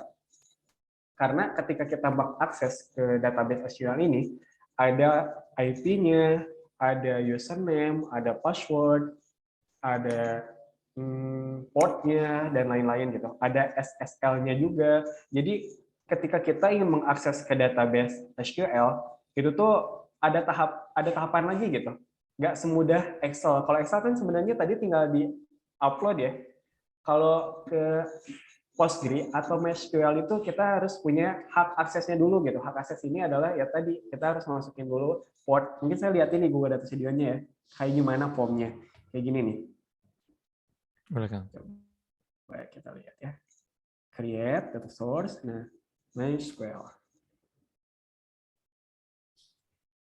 Nah, ini. Belum tampil, Kang, itunya. Oh, sorry. Share screen.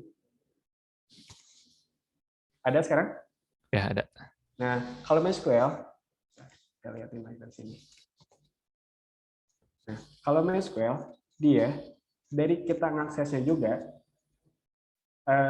kita harus ada tahap di mana kita masukin dulu form ini gitu, sehingga lebih aman. Dan penyimpanannya juga di server nggak kayak ini kan file ya. Kalau Excel itu file aja gitu. Nah, kalau database ini biasanya ada servernya, disimpan di suatu server atau di suatu cloud gitu. Nah, kayak gitu. Dan pengambilan datanya pun, kan tadi kita mah gampang ya, kalau Excel mah bisa upload langsung tampil. Kalau Postgre sama MySQL atau database SQL lainnya, itu dia memerlukan query, pakai query. Nampilinnya tuh pakai query. Query itu apa? Query itu berapa coding. Saya lebih suka query atau coding itu sebenarnya sama atau enggak gitu. Saya kadang masih bingung gitu. Tapi istilahnya prakteknya mah seperti ngoding gitu. Ngoding ngambil kalem-kalemnya gitu. Contoh query kayak gini, contoh query misalnya ya. Sugan ada. Nah, ketika misalnya tadi kita udah beres ya. Kita udah beres buat apa namanya? Masukin di pom-pom itu connect. Nah, kita ngambil datanya juga ada query. Nah, misalnya ini nih, select bintang from information schema. Maksudnya adalah select, ambil semua column from ini tuh kalau di Excel mah kan ada sheet-nya di bawah ya. Kita kan dalam satu file Excel itu ada beberapa sheet. Nah, ini tuh sheet-nya teman-teman. Atau kalau misalnya database mah sebutannya itu adalah table. Select from table atau select kalau di Excel itu select from sheet gitu. Nah, kayak gitu. Jadi dari aksesnya, dari kayak tadi ya, yang pertama adalah perbedaannya datanya disimpan di mana, yaitu kalau misalnya database SQL mah dia di server, kalau Excel mah kan file ya, yang bisa disimpan di mana-mana, bisa disimpan di folder. Yang kedua adalah cara pengambilan data. Kalau SQL itu ya ada secure-nya gitu, ada keamanannya, kita harus masukin pom-pomnya dulu, dan setelah itu pun kita ada proses lagi pakai query buat ngambil kolom yang diperlukan kayak gitu. Jadi perbedaannya banyak banget sebenarnya, tapi sama-sama data tabular. Apa coba data tabular tadi? Nah, data tabular itu data yang udah rapi, maksudnya ada kolom sama isi-isinya gitu. Kayak gitu. Nah, maksudnya database relasional adalah kayak gini. Nah, ini sebenarnya tuh bisa jadi bahasan satu pertemuan ya, kalau misalnya ngebahas SQL itu. Jadi saya saat ini ngasih gambarannya aja gitu. Jadi SQL itu apa? Seperti inilah. Jadi database relasional gitu. Kayak gitu. Oke, itu aja. Gimana? Jangan puas ya, bisa cari informasi lain. Baik, Mangga, ada yang mau bertanya lagi? Ada nih. Nah, ada nih. Tadi untuk praktek Google Data Studio, datanya sudah bersih ya, Kang. Terus kalau datanya masih kotor, cara menghubungkan jika cleaning data pakai Python, bagaimana, Kang? Banyak cara. Banyak banget, Teh Fatimah. Yang pertama adalah, tadi kan kita cleaning pakai Python. Nah, dari Python itu, kita set dulu dalam bentuk CSV. Misalnya kan tadi data cleaning udah beres ya. Kita bikin codingan, save to CSV. Nah, data CSV itu nanti kita ada dua cara lagi buat ke Google Data Studio-nya. Yang pertama adalah dikopas aja jadi kayak tadi ya, cara yang tadi di save, lalu disimpan di Google Drive si CSV-nya, atau tadi ada satu lagi bikin konektor pakai yang file itu. Tapi kalau misalnya lebih enak mah udah aja ikutin cara yang tadi dulu aja gitu. Jadi tadi ya tahapannya adalah Python, nanti kita udah beres cleaning-nya, kita bikin codingan, di mana codingan ini tujuannya adalah set si data yang udah di cleaning tadi jadi CSV. Nah, CSV ini dipindahkan lagi ke Google Drive. Nah, nanti tinggal bikin konektor aja kayak yang tadi kita praktekkan kayak gitu. Banyak cara. Yang selain itu juga selain pakai Python, kita bisa pakai BigQuery. Jadi cleaningnya pakai query. Banyak caranya. Tapi kalau misalnya di praktek yang tadi karena pakai Python, seperti itu caranya dapat Mas. Kayak gitu.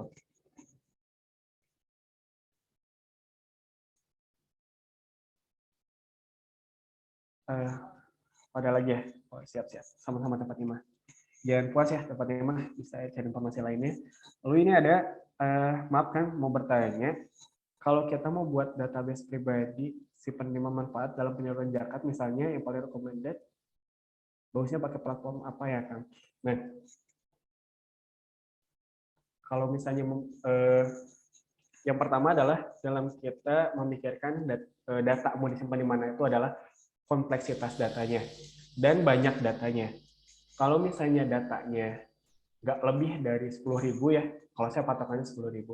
Nggak lebih dari 10.000 atau datanya masih ratusan ataupun ribuan gitu ya, menurut saya Google Spreadsheet atau Excel juga udah cukup gitu buat dijadikan database, simpan data di situ gitu. Lalu nanti tinggal dihubungin aja, bikin konektor buat ke Data Studio-nya kayak gitu. Atau kalau misalnya datanya banyak, nah mungkin bisa pakai MySQL, bisa pakai MySQL. Cuma mungkin nanti harus belajar lagi tentang nyimpan data di SQL kayak gimana, bikin table-tablenya, terus pengambilan datanya seperti apa. Tapi kalau misalnya mau aman banget, saya saran sih di MySQL, karena aksesnya pun kita perlu form-form yang harus diisi gitu. Kalau Excel kan ada kemungkinan misalnya laptop kita disadap, diambil datanya, ataupun misalnya Mas Rizky minjemin laptop ke teman, tiba-tiba ini temennya jahil gitu, ambil datanya, kan itu bahaya ya kayak gitu.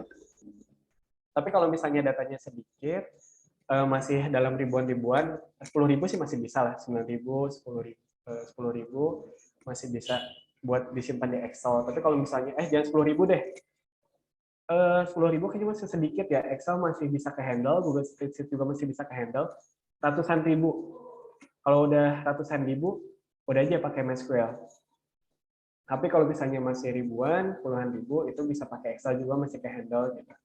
Kayak gitu paling Mas Rizky. Paling itu sih dua pilihannya antara MySQL dan Google Spreadsheet, tergantung dari banyak datanya. Lalu dari yang kedua adalah dari kompleksitas data.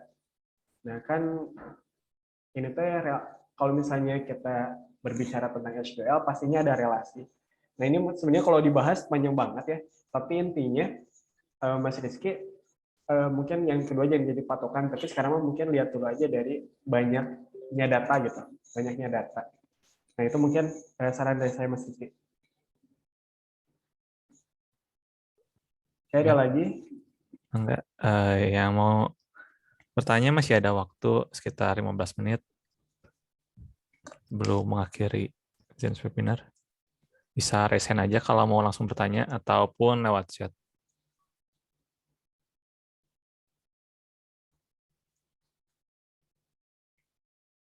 Siap, Mas Rizky. Sama-sama.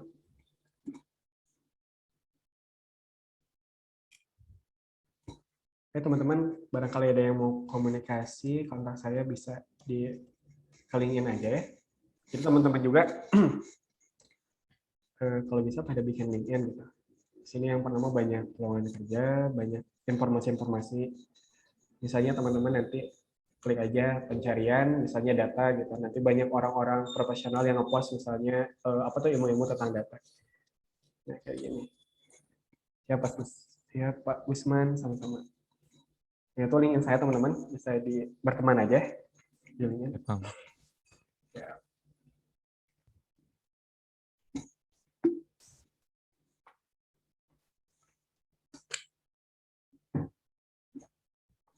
Nah, saya aja Kang kalau nggak ada pertanyaan. Bangga. Ya, jadi kan di Akang basicnya dari back end ya Kang, dari programmer. Nah, itu tantangan apa aja Kang yang Akang temui nih dari back end pindah ke data? Sebenarnya kalau misalnya ditanya tantangan, gimana ya? Tentunya gini, seorang data itu, Kang Regi, sebenarnya bisa dari berbagai disiplin ilmu gitu. Bisa dia dari statistika jadi data scientist, bisa dari programmer back end jadi data scientist. Cuma mungkin saya yang pertama tantangannya adalah harus belajar lagi statistik.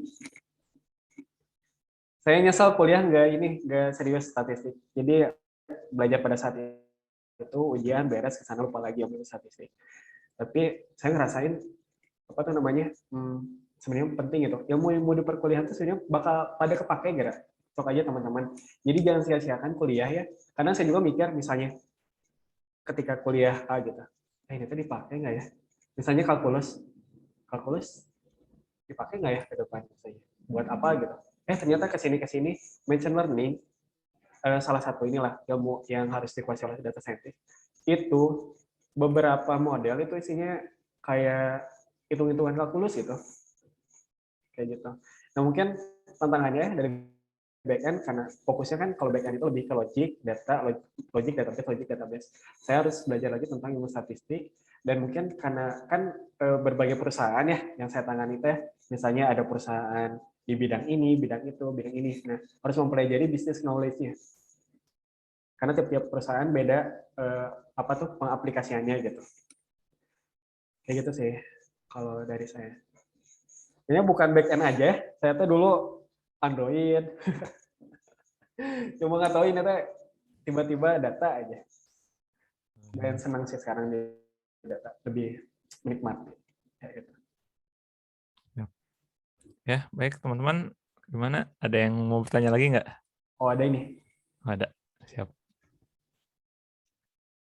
Kang mau tanya untuk machine learning itu kan kita perlu ngajarin AI yang kita pakai dengan ngasih set of data ke AI-nya. Ini cara input. Mana ya Kang? Kalau tadi itu kan berbentuk table ya datanya. Kalau misalnya datanya berbentuk gambar, data atau mapping. Oke. Paham. Jadi ini ya, sebenarnya misalnya kita dari data image ya. Data image itu dalamnya adalah angka-angka. Nah, itu tuh di-generate, ada library-nya gitu. Di-generate dan akhirnya data itu tuh bisa dibaca oleh model. Sebenarnya mah bentuknya sama-sama tabular gitu. Pixel kan ya, gambar pixel. Nah, itu tuh nanti di-generate, nanti diolah sama modelnya. Itu sebenarnya kita nggak perlu mikir ya, nggak perlu mikir gimana cara buat itu jadi table gitu. Kita hanya perlu tahu aja kalau misalnya tools ini adalah untuk mengenerate gambar menjadi informasinya. Informasi ini tuh berupa angka-angkanya yang nanti angka-angkanya ini akan dikenali oleh model, diproses oleh modelnya sehingga bisa mendeteksi kalau misalnya ini gambar kucing, kesananya gambar kucing. Mungkin saya ingin sedikit memperlihatkan ini ya, memperlihatkan ini, soalnya saya ngerjain image itu, lihat ini, apa tuh namanya, jurnal. Boleh, Kang. Saya lupa lagi judul jurnalnya tadi. Oh, compositional.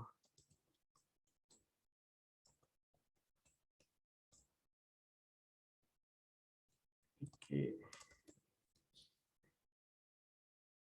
Saya izin screen lagi. Ada nggak? Udah, Kang. Nah, ini untuk image detection ya. Nah, sebenarnya kan ini nih. Oh, ini dalam kasus kesehatan ya. Saya ingin mendeteksi apa tuh namanya?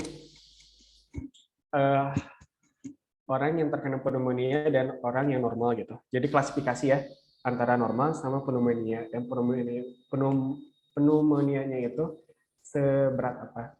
Nah, ini data dari sini. Ini kan data ya, data image. Data image itu bentuknya adalah image convolutional network.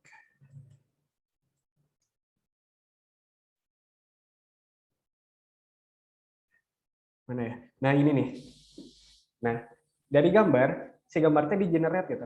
Gambar di-generate jadi angka-angka. Dan nantinya si angka-angka ini tuh akan diproses lagi oleh layer gitu. Ini akan dilakukan apa tuh namanya? Pooling, lalu dimasukkan lagi ke layer convolution, lalu ditambah dengan aktivasi ini tuh, lalu ini tuh normalisasi angka, normalisasi hitungan matematis lah. Lalu dilakukan lagi pooling, lalu nanti dari apa tuh namanya, dari data yang angka-angka itu akan di-generate menjadi ini tuh matrik, ini tuh vektor satu dimensi ya jadinya. Jadi satu dimensi. Nah, nanti si kategorinya teh punya bobot ya. Pokoknya intinya adalah data image di-generate, dipelajari oleh model. Model ini nanti kita deploy ke web sehingga ketika kita ingin misalnya ada suatu gambar, tolong deteksi dong ini gambar apa. Nah, ternyata ini benar deteksinya gambar kucing misalnya. Nah, kayak gitu sih. Simpelnya kayak gitu. Kalau bahas kayak gini sih lama juga sebenarnya. Tapi secara gambaran itu di dalamnya ada beberapa rangkaian perhitungan matematis. Kayak gitu.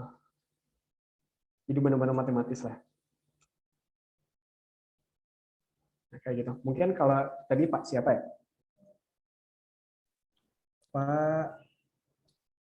Pak Vino mungkin kalau misalnya mau belajar tentang itu, Pak Vino di apa di YouTube-nya ini aja nih, pelajari tentang deep learning.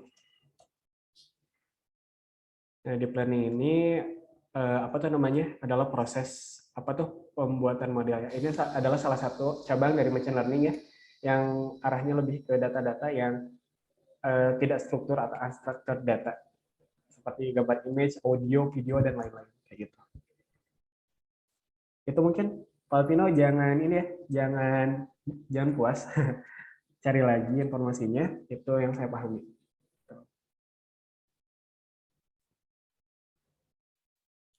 Itu Kang, tadi nama jurnalnya apa? Oke, sebentar. Nama jurnalnya ini.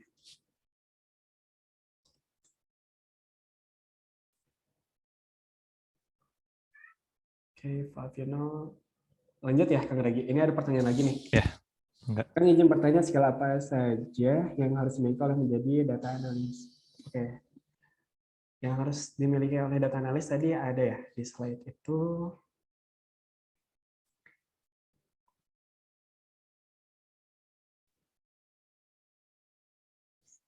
Mana ya slide?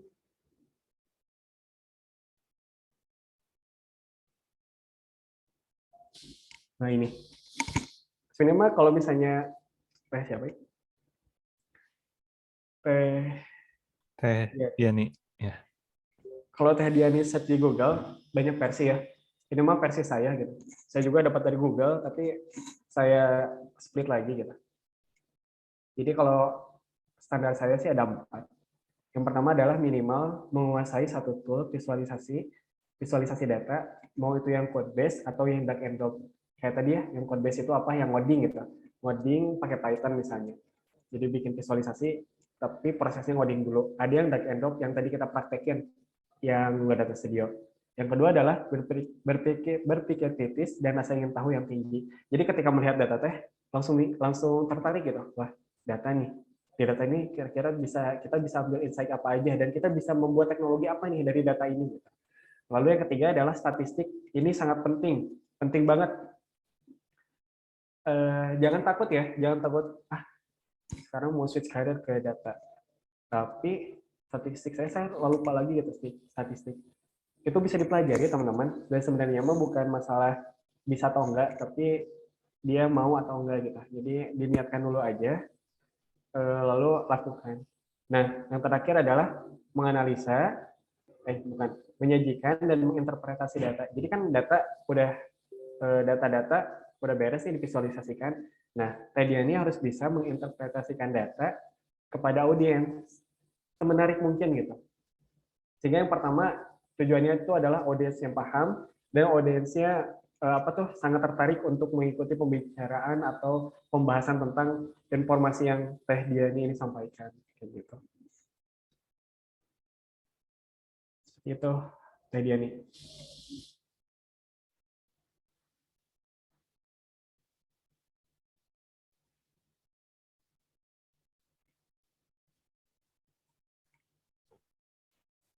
Siap, sama-sama Teh Diani. Yap. Ada yang mau bertanya lagi atau tidak? Sebelum saya tutup, mungkin satu pertanyaan lagi. Boleh.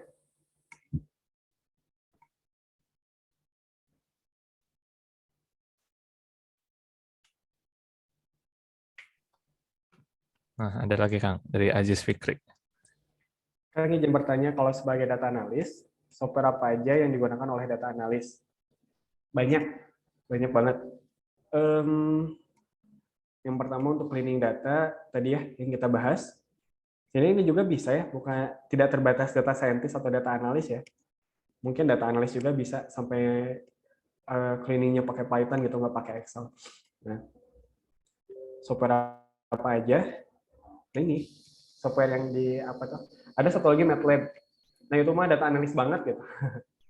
Tapi ini juga kalau kata saya cukup sih untuk satu visualisasi ya. Tadi minimal satu tool visualisasi itu Google Data Studio.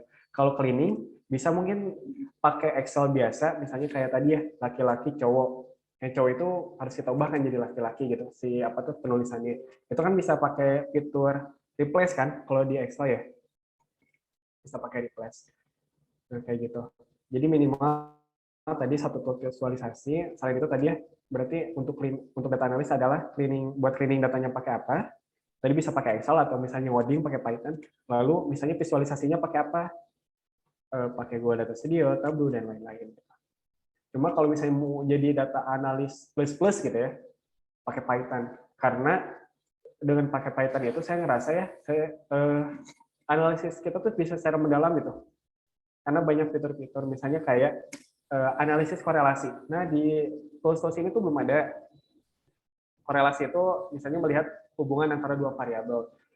Misalnya, semakin sering lari, maka seorang ini semakin ganteng gitu. Nah, itu maksudnya korelasi ya. Dua variabel. Nah, kayak gitu. Nah, untuk teknik-teknik analisis yang deep itu, Python itu udah punya gitu. Udah punya tools-toolsnya. Cuma kita harus benar-benar belajar aja, misalnya dari dasar Python, harus mengeluarkan energi lebih aja gitu. Tapi kalau misalnya nanti udah ahli mah gampang gitu, enak pakai Python, beres, beres kayak gitu. Itu paling dari saya, Kang Aziz. Selamat belajar. Baik, mungkin karena waktunya sudah jam 10.59, kita akhiri saja webinar pada pagi hari ini. Terima kasih kepada peserta semuanya yang telah bergabung pada hari ini. Saya ingatkan kembali, jangan lupa untuk mengisi link presensi yang akan diberikan. Link presensi untuk mendapatkan sertifikat, dan mungkin Kang boleh di-share ya Kang materinya nanti. Boleh. Baik, nanti juga akan kami berikan juga materinya atau PDF dari materi yang disampaikan oleh Kang Richan. Selanjutnya pengumuman untuk webinar pada pekan depan yang akan diisi oleh Pak Triha.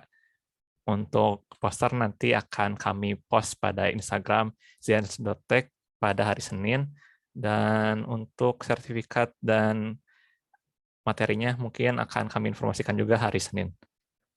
Ya, jadi diisi saja terlebih dahulu untuk link feedback-nya. Selanjutnya mungkin segitu saja informasi yang saya berikan. Demikian, tadi kita sudah bersama-sama menyimak materi dari Kang Richard.